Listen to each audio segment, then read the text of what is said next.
So picture this. It's 2 a.m., you're lying in bed, right? You're desperately trying to get some rest. The room is completely, utterly quiet. But inside your head, oh man, it is deafening.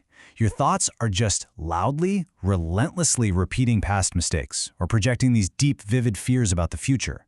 Trust me, I know exactly how incredibly exhausting and painful that visceral late-night loop can be. It's like your mind just never turns off. You feel entirely trapped in your own mind, literally overthinking every single detail of your life. And here's what's actually happening. Your brain is actively creating these high-budget horror movies about things that haven't even happened yet. You're replaying scenarios, you're inventing arguments out of thin air, and you're projecting future fears that just make you feel utterly paralyzed. But listen to me, there is a way out. You have power over your mind, not outside events. Realize this, and you will find strength. That's from Marcus Aurelius. And what's really amazing here is that he wasn't just some philosopher in a tower, right? He was the emperor of Rome. He was arguably the most powerful man in the world at the time, literally running an empire. And yet he used this exact mindset to stay grounded. Today, we're going to use his ancient wisdom as the ultimate urgent antidote to our modern anxiety. In this explainer, we're going to unlock the 10 Stoic rules to silence the noise, delete anxiety, and finally, master your mind. Okay, let's dive into this. The first and absolutely most crucial rule of Stoicism is the dichotomy of control. It brutally separates what is up to you from what is not. On one side, you have what's strictly in your control. So that's your thoughts, your actions, your character, and your responses. On the other side, you have what is absolutely not up to you. The weather, the past, the economy, or other people's opinions. When you catch yourself in that exhausting loop of overthinking, you literally have to interrupt your mind and ask, wait, can I physically fix this exact problem right now? If the answer is no, continuing to obsess over it is just self-torture. You've got to stop trying to control the wind. Instead, adjust your sails and focus strictly, aggressively on your very next move. We suffer more often in imagination than in reality. This brings us perfectly to rule number 2. Stop suffering in imagination. As Seneca famously pointed out, we stress over disasters that will likely never ever exist in the real world. Think about how much energy this constant state of worry just drains right out of you. It literally steals your peace to invent these elaborate catastrophes. You've got to bring yourself back to the present moment. Look around you right now. You are safe. We have to stop punishing ourselves for things that only live inside the dark corners of our heads. Now, what's really interesting about this slide is rule number 3, Amor Fati. Instead of wishing things were different or wishing a past event didn't happen or that a situation was easier, which by the way is exactly where overthinking comes from, Stoics practice this, loving your fate. You actually welcome everything that happens to you, whether it's a massive victory or a painful betrayal, as raw fuel for your character. It's like a giant blazing fire.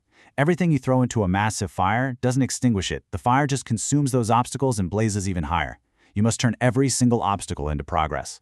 Which leads us straight into rule number 4, practice voluntary discomfort. Fast for a day, take an ice-cold shower, sleep on the hard floor. See, we overthink because we're terrified of losing our comfort, making mistakes, or facing failure. But you can completely break that mental fear by intentionally practicing temporary discomfort. In fact, wealthy Roman senators would intentionally wear rags and eat crusty bread once a month just to prove to themselves that their worst fears actually weren't that bad. I want you to actively prove to yourself that you can survive tougher conditions and remain unbroken. When you do this, your mind naturally stops panicking about worst-case scenarios because you realize, hey, you are far stronger than the fears your brain invents. Next up is rule number 5, the view from above. When a problem feels completely overwhelming, when your mind is racing and your thoughts are rapidly spiraling out of control, you need to radically zoom out. I want you to literally close your eyes and imagine looking at yourself from the stars.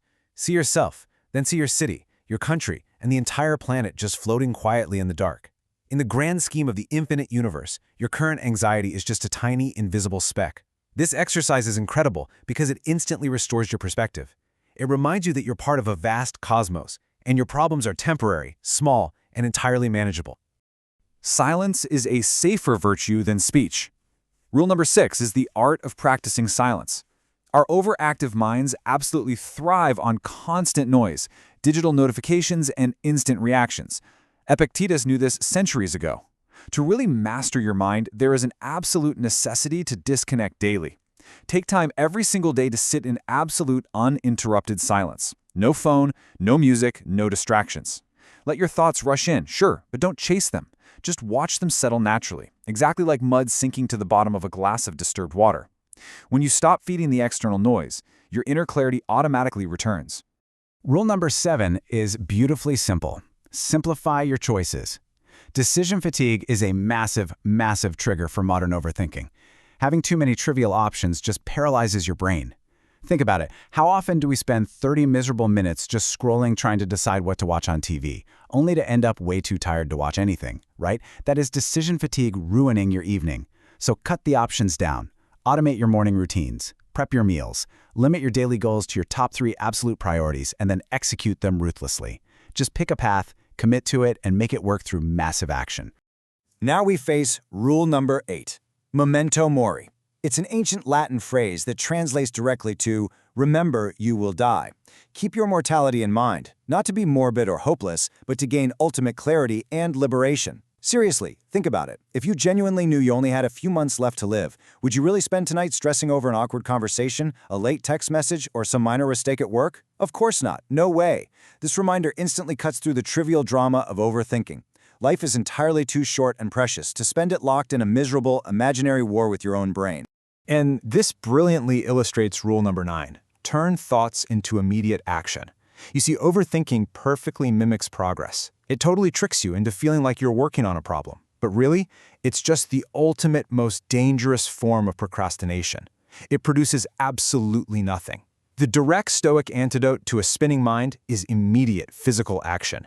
The very second you catch yourself stuck in a loop of worry, force yourself to stand up and do something useful instantly. Clean your workspace. Write the first sentence of your project. Take a brisk walk. Just move. Action cures anxiety. It is a stark truth, and you must apply it with absolute mastery over the chaos in your head. When the anxiety hits, when the overthinking loops begin, you don't think your way out of it. You act your way out of it. So the crucial point is rule number 10, which ties this whole shebang together.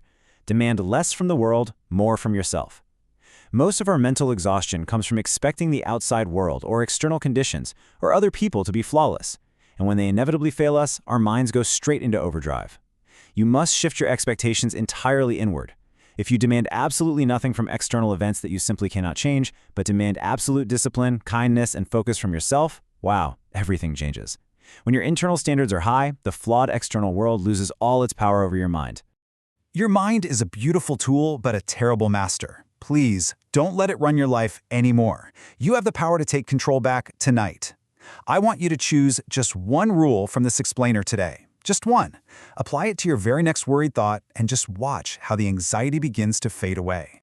So I have to ask you, which rule are you going to use to master your mind today?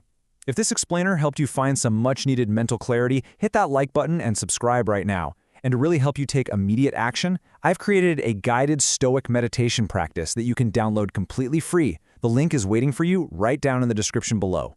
Download the file, use it daily, and truly master your mind. Stay strong out there.